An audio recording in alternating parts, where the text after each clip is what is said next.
Thank you. You know, Mr. Chairman, I believe that there is bipartisan consensus that the American tax system does need reform.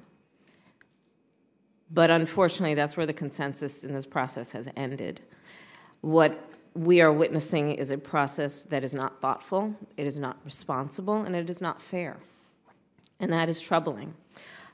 Senator King mentioned before the historic 1986 tax reform, the Senate Finance Committee held 33 days of hearings. On this bill, the Senate Finance Committee has not held a single hearing to consider the merits of these policies. This bill is being rushed through with no attempt at bipartisanship. And if we held hearings, the American people would learn that this tax plan cuts taxes to corporations and the top 1% of Americans, and it pays for those tax cuts in two ways: by adding to the deficit and by raising taxes on middle-class families.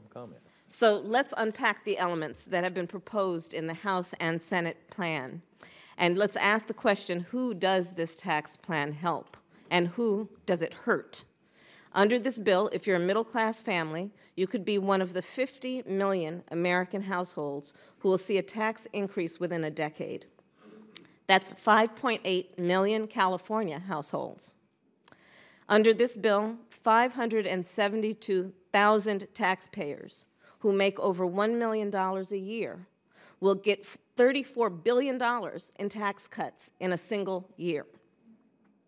Under this bill, if you're a firefighter or a police officer, this tax plan would risk the funding to your station by taking away the state and local tax deduction. If you care about public schools where you live, this tax plan will risk millions of dollars for public education in your state by taking away the state and local deduction.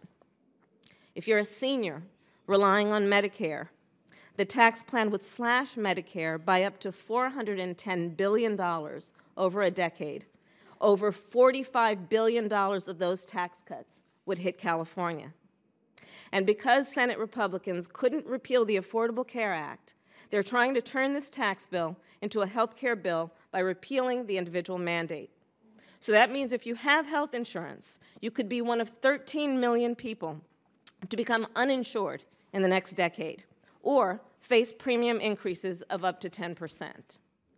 And if you worry about burdening your children with debt, like I know certainly most Democrats and many of our Republican friends do care about, be clear, this tax plan would increase the deficit by $1.4 trillion by the year 2027. And the House tax plan, which will be conferenced with the Senate bill, does even more harm to everyday Americans. If you're a teacher, the GOP tax plan takes away your deduction to buy your students' school supplies. If you're a veteran, it takes away a tax incentive to hire you and others who have defended our country. If you have student loans, the plan would eliminate the benefit that allows you to deduct the interest on your loans from the taxes you pay. If you lost everything in the California wildfires, this tax plan takes away your ability to write off losses to your property. Now let's talk about who this tax bill helps.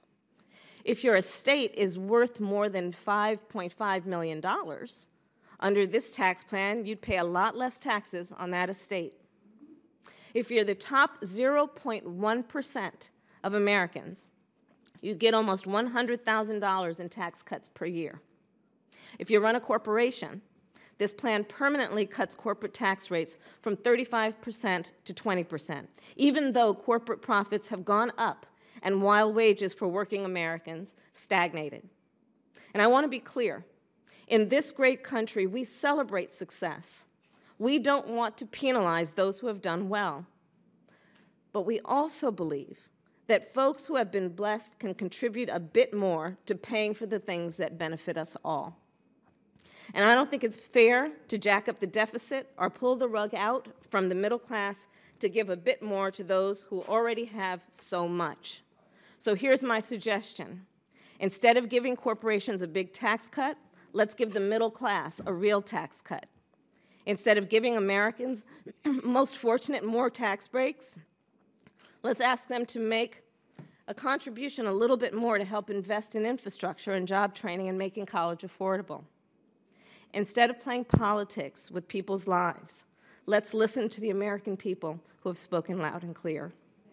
Let's listen to Americans like the teacher from Irvine who wrote me and said, quote, "The 1% do not need this tax benefit. They need to pay more of their fair share. We need to preserve what's left of the middle class and make it possible for others to achieve that status." It's regrettable that our colleagues have not voted to reject this bill. I truly believe this does not reflect the best of who we are as a country. Thank you. Thank you.